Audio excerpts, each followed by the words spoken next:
नमस्कार, बुलेटिन में आपका स्वागत है। मैं हूं आपके साथ जीनत सिद्दीकी। बुलेटिन की शुरुआत आज की 4 बड़ी खबरों के साथ करेंगे। आज सुहेलदेव भारतीय समाज पार्टी के अध्यक्ष ओम प्रकाश राजभर ने यूपी बीजेपी अध्यक्ष स्वतंत्र देव सिंह से उनके घर पर जाकर मुलाकात की। ये मुलाकात सुबह सुबह हुई है। आज यूपी में मेगा वैक्सीनेशन से रिकॉर्ड बनेगा। 20 लाख लोगों को आज एक दिन में वैक्सीन लगाने का लक्ष्य रखा गया है। उधर सीएम योगी बलरामपुर और श्रावस्ती के दौरे पर रहेंगे। वैक्सीनेशन सेंटर्स भी वो जा सकते हैं। टोक्यो ओलंपिक में हॉकी की बात करेंगे। सेमीफाइनल में शानदार शुरुआत के बाद भी टीम इंडिया बेल्जियम से हार गई।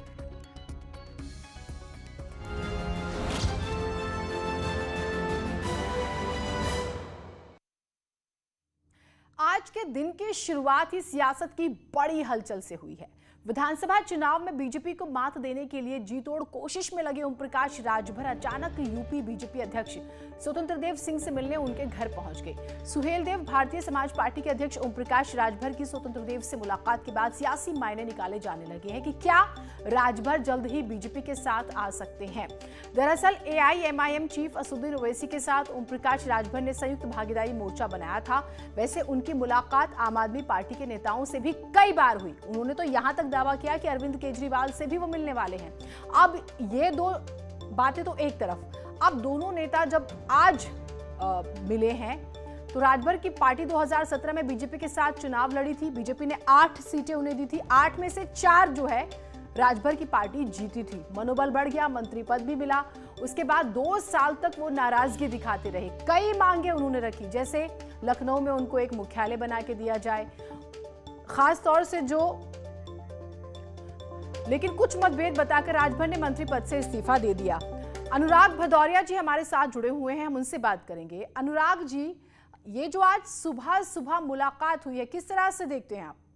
देखिए, समाजवादियों को तो आप अच्छी तरह जानते हैं कि भारतीय जनता पार्टी समाजवादी के कामों को देख के, समाजवादी के संघर्षों को देख के इस कदर डरी हुई है कि उसे पता है कि 2022 में उसे आना नहीं है, क्योंकि समाजवादियों की जीत तय है। तो वो परेशान होकर चारों तरफ भारतीय जनता पार्टी भटक रही है, लेकिन वो भूल गई है कितना भी भटक ले, कितना भी इधर उधर चले जाए, हाथ पैर मार ले, लेकिन जनता जब तय कर लेती है कि इस बार भारतीय जनता पार्टी को हराना है तो उनको कोई नहीं बचा सकता। और 2022 में भारतीय जनता पार्टी को सच में जनता भटका देगी सत्ता से। इसलिए समाजवादियों की सरकार होगी, ये तय है। इसलिए भाजपा अनुराग जी देखिए, अनुराग जी, जनता का मिजाज तो चुनाव के बाद स्पष्ट हो जाएगा। अभी तो नेताओं का मिजाज, सुनिए मेरी बात तो सुनिए, थोड़ा सा ठहराव से अगर हम बातचीत करेंगे तो कुछ बात निकलेगी। मेरी बात सुनिए। अखिलेश यादव कई बार ये बात कह चुके हैं कि भाई बड़ी पार्टियों से अनुभव अच्छे नहीं रहे हैं, छोटी पार्टियों के लिए स्वागत है। तो कभी आप लोगों ने बातचीत की थी राजभर से? देखिए, जनता का मूड जब समझता है ना नेता, तब भागता है इधर उधर। जनता का मूड समझ गई है भारतीय जनता पार्टी की समाजवादियों की तरफ है कि जिला पंचायत चुनाव में समाजवादियों के सदस्य सबसे ज्यादा जीते थे। इसलिए अंदर से तो वो जानते हैं कि हमने जिला पंचायत अध्यक्ष तो कब्जा कर लिया पावर ताकत पे, लेकिन पब्लिक तो चुन रही है समाजवादी पार्टी को। तो इस बात से वो डरे सहमे हैं और उनको पता है जनता का मूड, तभी तो अपना मूड बदल रहे हैं, वरना मैं आपसे एक बार फिर से पूछती हूँ। ओम प्रकाश राजभर बसपा में रहे, जब अपनी राजनीति की शुरुआत की, फिर उन्होंने अपनी पार्टी बनाई, वो कौमी एकता में भी आ जाते हैं, बीजेपी के साथ भी आ गए, ओवैसी के साथ भी चले गए। फिर उसके बाद हमने देखा कि वो आम आदमी पार्टी से भी मिलते हैं, जो अभी हाल फिलहाल की एक्सरसाइज हुई। समाजवादी पार्टी के साथ कभी बात हुई? आप लोगों ने बात की? मैं आपसे ये पूछ रही हूँ सर। नहीं, मेरी बात आप नहीं समझ पाए। मैंने आपसे क्या बोला? समाजवादी पार्टी हमेशा जनता की चिंता करती है, और जब जनता आपके साथ होती है तो दुनिया आपके साथ होती है। बस सीधी सी बात आप समझ जाइए। आप जैसे न्यूज 18 में आप काम करें, जब न्यूज 18 अच्छे चैनल में आप काम करेंगे तो आपको सभी पूछेंगे। इसलिए जनता के साथ अगर आप हैं, जनता प्यार दे रही है समाजवादी को, तो फिर हमें अपने आप ही सब लोग जनता आशीर्वाद देगी नतीजों के तौर पर। नेताओं की मेहनत की बात हो रही है यहाँ पर। मेरा सीधा सा सवाल था कि क्या आप लोगों ने कोशिश की है राजभर से? आप जो है इसका जवाब नहीं दे रहे हैं। बहुत शुक्रिया, आप हमारे साथ जुड़े, क्योंकि सवाल जो है थोड़ा सा तल्ख हो जाएगा। अब तो चुनावी पूरा मौसम है, इस तरह के सवाल और पूछे जाएंगे।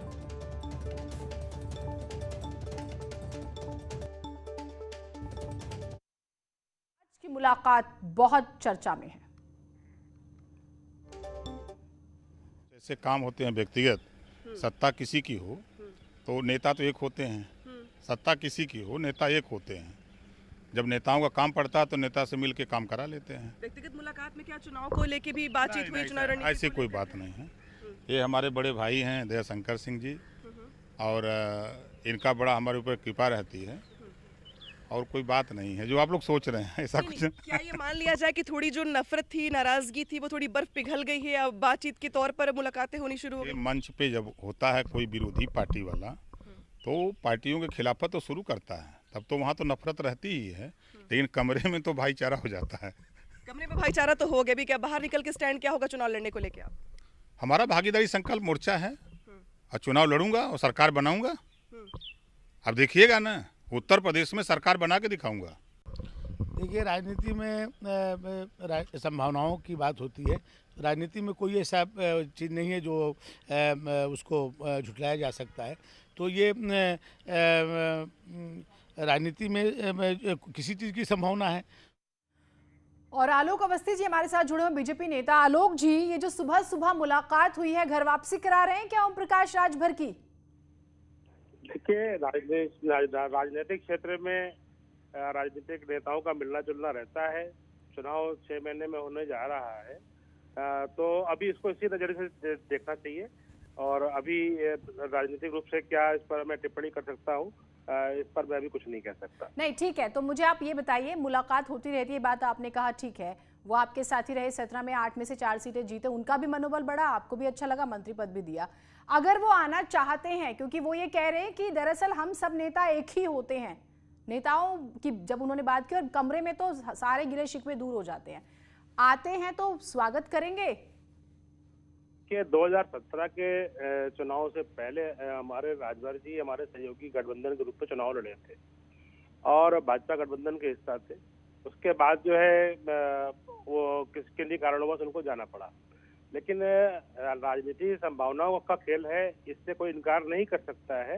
लेकिन अभी इस पर कोई टिप्पणी करना मेरा उचित नहीं है, क्योंकि राजनीतिक दल के नेता आपस में मिलते जुलते रहते हैं। विपक्ष के नेताओं से भी मुलाकात होती है, जिन दलों में आपस में कई बार भेद भी होते हैं, लेकिन जनता के हित के लिए वो लोग मिलते रहते हैं। मिलते तो रहते हैं, लेकिन चुनावी मौसम में मिलते हैं, सुबह सुबह मिलते हैं, ऐसा कम ही मिलते हैं। खैर, आपकी अपनी बंदिशें आप नहीं बता रहे हैं, बहुत शुक्रिया आप हमारे साथ जुड़े। लेकिन ओम प्रकाश राजभर की आज की मुलाकात बहुत चर्चा में है। वैसे कांग्रेस की बात करें, आपने एसपी का पक्ष सुना, आपने बीजेपी को सुना, 90 तुले शब्दों में अपनी बात रख रहे हैं वो, लेकिन कांग्रेस को ये मुलाकात पसंद नहीं आई है। सिर्फ सत्ता प्राप्त करने के लिए अपनी विश्वसनीयता को खोना किसी भी राजनीतिक दल के लिए उचित नहीं है। जिन जगहों को छोड़ चुके, अगर कोई मुलाकात निजी है तो अच्छी बात है, लेकिन राजनीतिक मुलाकातें कहीं न कहीं इन सारे दलों की विश्वसनीयता पर प्रश्न चिन्ह लगाती हैं।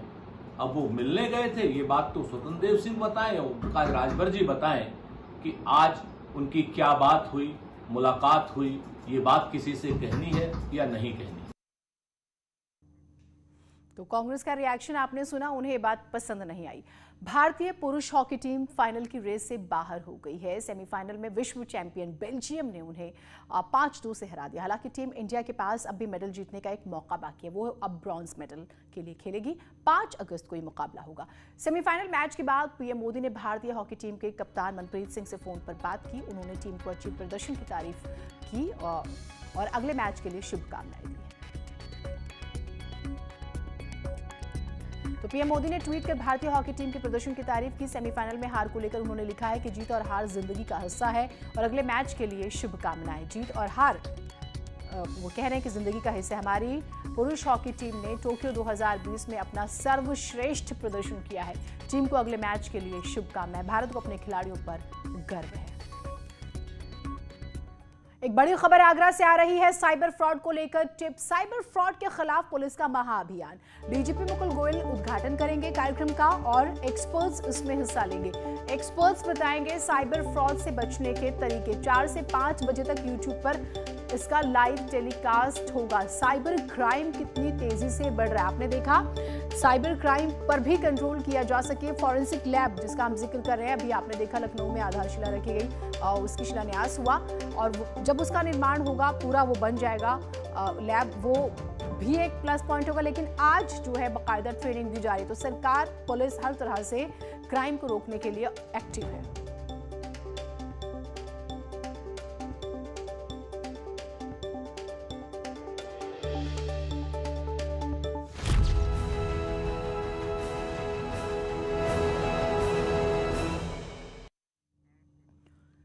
भारत में पिछले 24 घंटों में कोरोना वायरस से 29,549 नए मामले सामने आए हैं, यानी कि इतने लोग संक्रमित हुए। 38,887 मरीज ठीक हुए और 442 लोगों की कोरोना से मौत हुई है।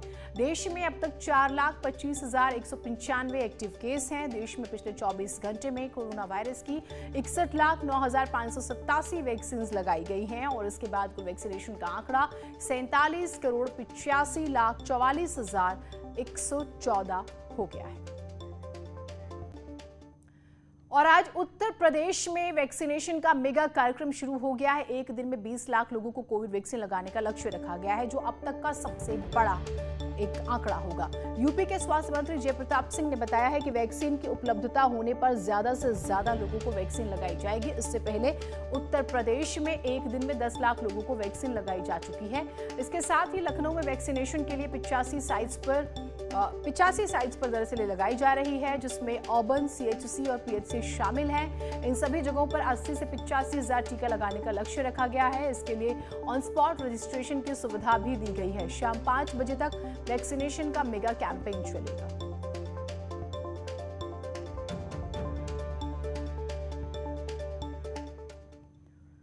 योगी सरकार का मिशन रोजगार जारी है। सीएम योगी आज 50 डिप्टी कलेक्टर्स को नियुक्ति पत्र बांटेंगे। सुबह 11:15 बजे लोक भवन में ये कार्यक्रम होगा। तो आज मिशन रोजगार के तहत 50 डिप्टी कलेक्टर्स को जो है नियुक्ति पत्र मुख्यमंत्री बांटेंगे। 11:15 बजे ये कार्यक्रम लोक भवन में होगा।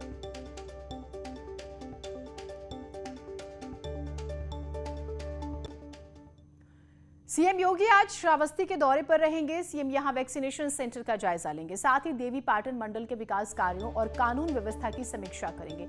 श्रावस्ती से बलरामपुर जाएंगे सीएम योगी। आपको बता दें कि सीएम योगी जो हैं दोपहर 1:45 पर श्रावस्ती पहुंचेंगे। उसके बाद वो जिला अस्पताल भी जाएंगे। मुख्यमंत्री वैक्सीनेशन सेंटर का निरीक्षण करेंगे। 4 बजे शाम को देवी पाटन मंडल के विकास कार्यों और कानून व्यवस्था की समीक्षा करेंगे और फिर उसके बाद उनका बलरामपुर का भी कार्यक्रम है। तो सीएम योगी बलरामपुर का भी दौरा करेंगे। 5:45 पर शाम को वो बलरामपुर पहुंचेंगे। मुख्यमंत्री जिला अस्पताल का वो निरीक्षण कर सकते हैं और शक्तिपीठ देवी पाटन मंदिर में रात्रि विश्राम करेंगे और 4 अगस्त को देवी पाटन से वो गोरखपुर जाएंगे। तो ये उनका कार्यक्रम हम आपको बता रहे हैं। ग्रेटर नोएडा में पुलिस पर अमानवीय व्यवहार का आरोप लगा है। सूरजपुर कस्बे के चौकी पर तैनात 2 पुलिस कर्मियों ने ठेला लगाने वाले के साथ बदतमीजी की, उसका ठेला पलट दिया। इसका वीडियो सोशल मीडिया पर वायरल हो रहा है। आरोप है कि ठेला पर बिरयानी बेचने वाले युवक ने पुलिस कर्मियों से बिरयानी खाने के बाद पैसे मांग लिए, जिससे ये लोग नाराज हो गए और उन्होंने उसके साथ बदमिजाजी की। आप देख रहे हैं कि उसका पूरा खाना बिखेर दिया। डीसीपी सेंट्रल ने मामले की जांच एसीपी को सौंपकर कहा है कि दोषियों पर कार्रवाई की जाएगी। ये काम है पुलिस वालों के इनके। ये देख लो, गरीब आदमी क्या करेगा, कमाएगा ना कमाएगा, क्या करेगा गरीब आदमी। ये देखो इनके काम, समझिए, ये देखो इनका काम, ये काम है इनके। और फर्जी शादी अनुदान मामले में केस दर्ज हुआ है। पूर्व तहसीलदार समेत 20 लेखपालों पर केस दर्ज हुआ है। पारिवारिक लाभ योजना में भी घोटाला। डीएम के निर्देश पर शहर कोतवाली में एफआईआर हुई है। फर्जी दस्तावेज से इन्होंने सरकारी मदद ली थी। अमित गंजू हमारे साथ जुड़े हुए हैं। अमित जी, इस पूरे घोटाले के बारे में बताइएगा, कैसे खुलासा हुआ इसका? देखिए जीनत, मैं आपको बताना, अनुदान और पारिवारिक लाभ के मामले में कर्मचारियों ने इतना लाभ उठा लिया कि अधिकारियों को इसकी जांच करानी पड़ी, क्योंकि ये पिछले कई महीनों से लगातार जांच चल रही थी। उस जांच पे जांच अधिकारी बनाए गए, उस पे एक और जांच अधिकारी बनाए, उस पे एक और जांच अधिकारी, यानी 51 जांच अधिकारी, 41 जांच अधिकारी, फिर 38 जांच अधिकारी। उसके बाद जो मंथन करके निकला उसमें तहसीलदार, तत्कालीन तहसीलदार दोषी पाए गए, जिनकी लापरवाही के कारण हुआ, और 19 लेखपालों के खिलाफ जिलाधिकारी के निर्देश के बाद वर्तमान तहसीलदार ने कानपुर की कोतवाली में 420 का मुकदमा लिखाया। ये अपने तरीके का पहला ऐसा मुकदमा है जबकि किसी तहसीलदार लेवल के अधिकारी पर 420 का मुकदमा उसी के विभाग के तहसीलदार ने लिखवाया हो। यानी अब ये मामला और देखने वाला हो जाएगा कि किन किन लोगों की इसमें और संलग्नता है। अब देखने वाली बात रहेगी। बिल्कुल, बहुत शुक्रिया आपका तमाम जानकारियों के लिए। एक छोटा सा ब्रेक ले रहे हैं, कहीं मत जाइएगा।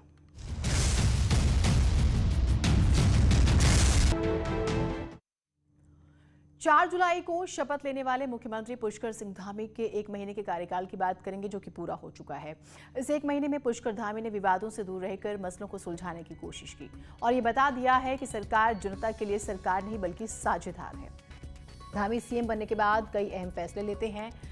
देवस्थानम बोर्ड पर मुख्यमंत्री ने हाई पावर कमेटी बनाने की घोषणा की। हरिद्वार कोरोना के केंद्र ना बने, फिर से कांवड़ यात्रा को कैंसिल कर दिया। पुलिस के ग्रेड पे से लेकर सफाई और बिजली कर्मचारियों के मसले सुलझाने का भरोसा दिया। सैलरी के लिए परेशान रोडवेज कर्मचारियों को सैलरी दी। चार धाम और पर्यटन कारोबार से जुड़े लोगों को 200 करोड़, हेल्थ वर्कर्स से लेकर आशा वर्कर्स के लिए 200 करोड़ का पैकेज दिया। ट्रेनी डॉक्टर्स का स्टाइफंड जो है 7,500 से बढ़ाकर 17,000 रुपए किया। गेस्ट टीचर्स को अब हर महीने 25,000 रुपए देने की घोषणा की। धामी ने मुख्यमंत्री महालक्ष्मी योजना, मुख्यमंत्री वात्सल्य योजना की कल ही शुरुआत की है। जनता को ये भरोसा दिया है कि हर मौके पर सरकार जनता की साझेदार बनकर खड़ी है। सीतापुर में एक युवक ने जहर खा लिया और इसके बाद उसे गंभीर हालत में लखनऊ ट्रॉमा सेंटर में रेफर किया गया। इलाज के दौरान उसकी मौत हो गई। आरोप के मुताबिक पुलिस की प्रताड़ना से तंग आकर उसने अपनी जान दी है। मृतक की पत्नी ने गौड़ेचा चौकी इंचार्ज पर प्रताड़ित करने का आरोप लगाया। सदरपुर थाना इलाके का ये मामला है और अब इसकी जांच शुरू कर दी गई है। महज 2 सेकंड के सीसीटीवी फुटेज ने खोल दिया मर्डर का राज। देवरिया जिले में एक हैरान करने वाला मामला सामने आया। यहां बड़े भाई की डांट से नाराज होकर छोटे भाई ने रॉड से मारकर उसकी हत्या कर दी और शव को बोरे में रखकर बाइक से ले जाकर झाड़ी में फेंक दिया। बाइक से शव ले जाने वाली घटना रास्ते में स्थित एक दुकान के बाहर लगे सीसीटीवी में कैद हो गई और उसी के सहारे पुलिस ने इस केस को सुलझा दिया। पुलिस के मुताबिक हैंडपंप की मरम्मत को लेकर यह झगड़ा हुआ। दो छोटे भाइयों ने अपने भाई को लोहे की रॉड से मारा, उसकी जान ले ली। पुलिस ने दोनों को गिरफ्तार कर लिया, जेल भेज दिया। एक छोटा सा ब्रेक ले रहे हैं, कहीं मत जाइएगा।